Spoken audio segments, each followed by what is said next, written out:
Bismillahirrahmanirrahim. Assalamualaikum warahmatullahi wabarakatuh.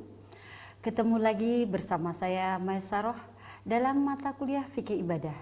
Video kali ini saya akan menyampaikan materi kelanjutan sebelumnya, yaitu mengenai rukun sholat dan tata caranya. Untuk lebih jelasnya, mari kita simak video berikut. Rukun sholat, bahwa rukun merupakan sesuatu yang menentukan sah tidaknya ibadah sholat kita. Ada nama syarat, ada rukun. Kalau syarat sahnya sholat, sesuatu yang berada di luar sholat, artinya sebelum kita melaksanakan sholat, syarat sah sholat itu kita penuhi sebelum kita melaksanakan sholat. Nah, kalau rukun itu merupakan aktivitas perbuatan yang dilakukan dalam rangkaian suatu ibadah sholat.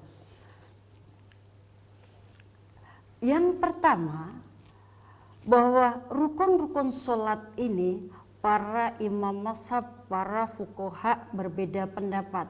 Ada yang menyatakan bahwa rukun sholat itu hanya 8. Ada yang menyatakan bahwa rukun sholat itu jumlahnya 13. Terlepas dari perbedaan pendapat tersebut, setidaknya rukun sholat itu ada 9. Yang pertama adalah niat. Niat itu di dalam hati. Tidak ada hadis yang menyatakan bahwa niat itu dilafadzkan. Niat adalah qasdu syai' muqtarinan bi fi'lihi, yaitu kita menyengaja sesuatu yang diiringi dengan perbuatan. Itulah niat. Yang kedua adalah takbiratul ihram. Dilanjutkan nanti dengan membaca takbir Allahu Akbar.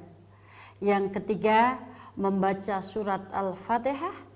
Yang keempat ruku', yang kelima i'tidal, yang keenam sujud, yang ketujuh duduk di antara dua sujud, yang kedelapan duduk tasyahud akhir dan salam. Mari kita jelaskan satu persatu terkait dengan tata cara sholat. Tadi yang pertama adalah niat di dalam hati, kemudian hanya karena Allah semata kita itu melaksanakan sholat, bukan karena mertua, bukan karena tetangga, tapi hanya karena Allah.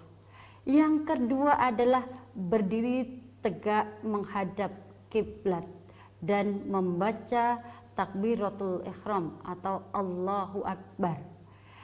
Nah, sebagaimana dilihat pada gambar itu, yang pertama adalah niat berdiri tegak, kemudian menghadap kiblat, setelah itu takbir, dan yang ketiga adalah membaca surat Al-Fatihah.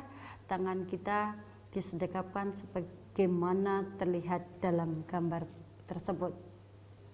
Setelah kita melaksanakan membaca surat Al-Fatihah, maka berikutnya adalah ruku'. Nah, kalau membaca surat-surat pendek itu hukumnya sunnah. Jadi boleh membaca, boleh tidak. Yang wajib adalah membaca surat Al-Fatihah. Ruku' itu angkat kedua tangan sambil bertakbir Allahu Akbar, kemudian tangan kita kiri dan kanan memegang lutut kita sebagaimana terlihat dalam gambar, dan kita membaca subhanaka Allahumma rabbana wa bihamdika Allahumma gfirli. Setelah ruku' kemudian kita i'tidal. I'tidal itu bangkit dari ruku' dengan mengangkat kedua tangan sejajar dengan bahu sambil membaca sami Allahu liman hamidah walakal hamdu. Maha mendengar Allah pada siapa yang memujinya, ya Tuhan kami, bagimulah segala pujian. Yang berikutnya adalah sujud. Sujud itu bertakbir tanpa mengangkat tangan, mendahulukan lutut daripada tangan, menuju gerakan sujud dengan meletakkan kedua tangan, kemudian wajah, dahi, hidung, dan membaca bacaan sujud, subhanaka Allahumma rabbana wa bihamdika Allahumma gfirli.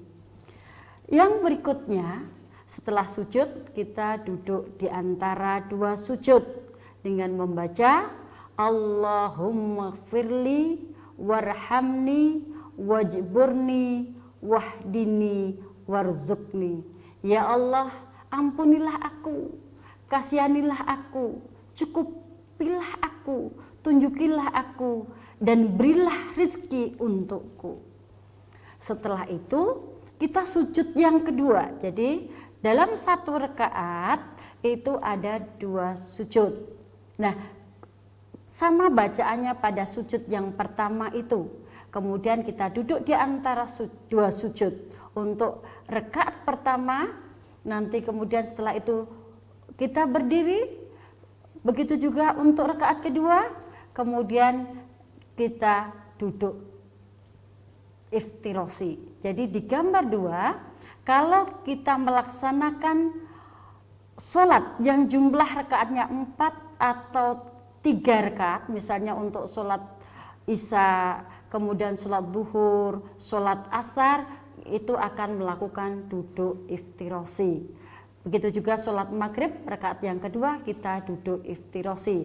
Jadi duduk di atas kaki kiri, sementara telapak kaki kanan ditegakkan sebagaimana terlihat pada gambar 2. Nah, untuk duduk yang terakhir atau tahiyat akhir, untuk rakaat terakhir, maka itu disebut dengan duduk tawaruk. Yaitu duduk tawaruk itu pangkal paha atas pantat yang kiri duduk bertumpu pada lantai, sedangkan posisi kaki kanan sama dengan tahiyat awal sebagaimana terlihat pada gambar 1. Nah, yang berikutnya setelah kita tadi duduk di terakhir atau duduk tawaruk, kita membaca tahiyat dengan membaca bacaan tasyahud. At-tahiyatu lillah wassalawatut wattayyibah assalamu alaika ayyuhan nabiyyu wa rahmatullahi wa barakatuh. Assalamu alaina wa ala ibadillahi sholihin. Kemudian membaca sholawat asyhadu an la ilaha illallah wa asyhadu anna muhammadan abduhu wa rasuluh. Kemudian kita membaca sholawat untuk Nabi, Allahumma sholli ala Muhammad wa ala ali Muhammad kama shallaita ala Ibrahim wa ala ali Ibrahim wa barik ala Muhammad wa ala ali Muhammad kama barakta ala Ibrahim wa ala ali Ibrahim innaka Hamidum Majid. Nah, itu bacaan tahiyat. Setelah itu kita mengucapkan salam dengan membelokkan ke kanan dulu, kemudian ke kiri dengan membaca bacaan salam Assalamualaikum warahmatullahi wabarakatuh. Kemudian yang berikutnya Assalamualaikum warahmatullahi wabarakatuh. Demikian tadi terkait dengan rukun-rukun sholat.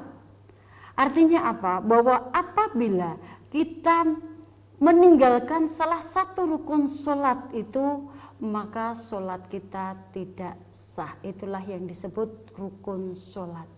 Demikianlah yang dapat saya sampaikan. Mudah-mudahan bisa bermanfaat. Sampai ketemu untuk materi berikutnya. Wassalamualaikum warahmatullahi wabarakatuh.